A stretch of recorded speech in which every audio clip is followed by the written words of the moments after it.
Hi friends, welcome, and it's Dr. Rani again.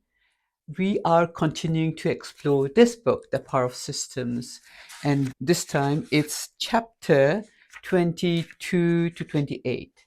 I am trying out my whiteboard. I wanted a visual representation in an old-fashioned way. People talk about being a higher version of themselves, and I have said that in my previous videos. How can we be a higher version of ourselves?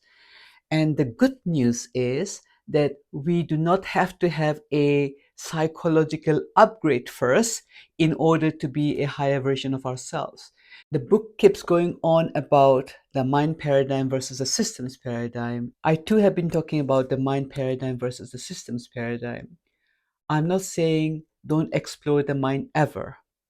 I'm not saying don't go to a psychologist or psychiatrist or therapist.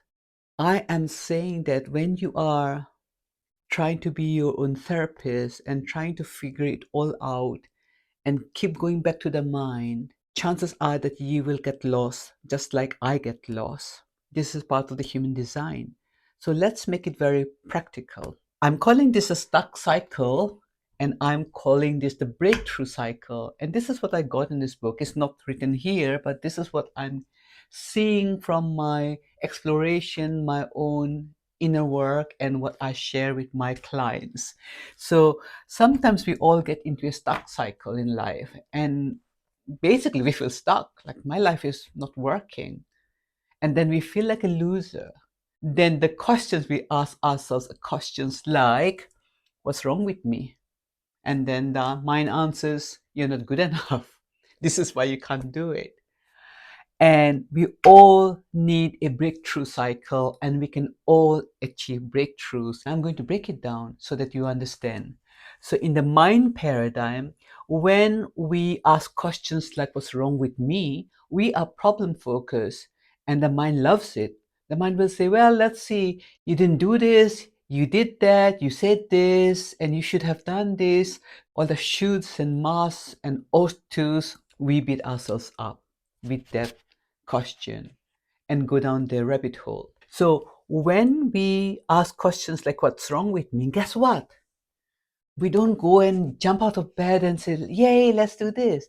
We basically get into a state of inaction.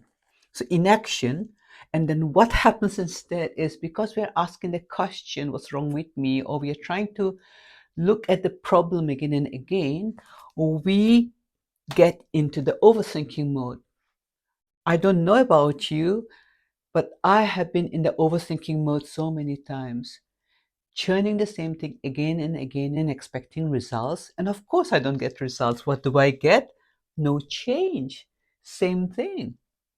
So, what then happens is that people complain about lack of motivation. I don't feel motivated. And when we experience that, guess what? It's more inaction. So you can see that it's not linear. One thing leads to another. So the more we are in an inaction mode, there's no change. And when we are overthinking, we lack motivation. We might think that we get stuck in the stuck cycle forever. The good news is breakthrough is possible. Why?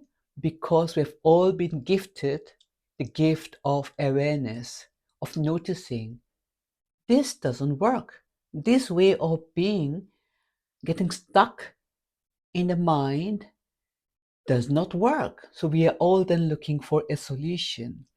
And guess what?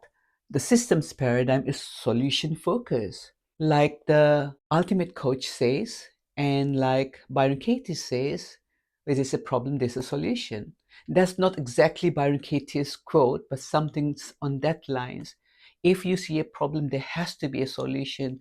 So the good news is that there is a bridge between the systems approach and the mind approach. So when we notice that, we can start asking a different question, starting with, what's my current system? And when we slow down to just check, we know there's a system in place, maybe not visible to us, but then we slow down, we realize that, this is my system.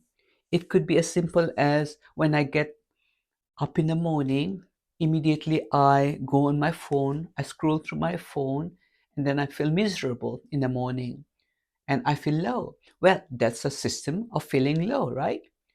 And when we realize what's my system, the next question we can ask is it working? They say yes or no. If it's working in your life, great, continue with the system. Check if there's something else in there that's making you feel crap in the morning. Maybe it's the breakfast you're eating. Maybe it's not about having a good night's sleep. So if you realize that it's not working, then the next question you can ask is, what new system can I create? And when you ask that question, it's very freeing, because then what happens is that you decide to take action. And I'm not talking about massive action, I'm talking about a small action. And it's the small but consistent actions or steps that we put in place that makes the reps. When I say reps, it's like going to the gym and doing some reps, exercise reps. You can say reps, or you can say routine, or you can say system. Okay. And when we do that, we see some different results. And when we see results, we feel more motivated. So now we have another cycle of positivity, and I call it breakthrough cycle. And again, you can see it's not linear. Action leads to results. This is like the PDSA cycle: plan, do, study, act. So you plan, you do it, and then you study. Is it working? Or if it's not working, change the system. You can again check, hey, is my system working, or do I need to make a tweak in the system? So basically, that's it. It's very, very simple. What I would ask of you is to check this video and the message again, replay this video, pause, reflect, write down these questions and see, does this make sense to me? I am a psychiatrist. I do explore with people what they want to explore. I would honor wherever people are, and I would take them through this if they want to and explain what's happening, and then come here, bring them here. It could be that they need a change in the lifestyle. It could be that there is some trauma to process. It could be that they need to understand how the mind works. So I hope this is useful. Apply it in your life. Leave your comments below, and I'll see you in the next video.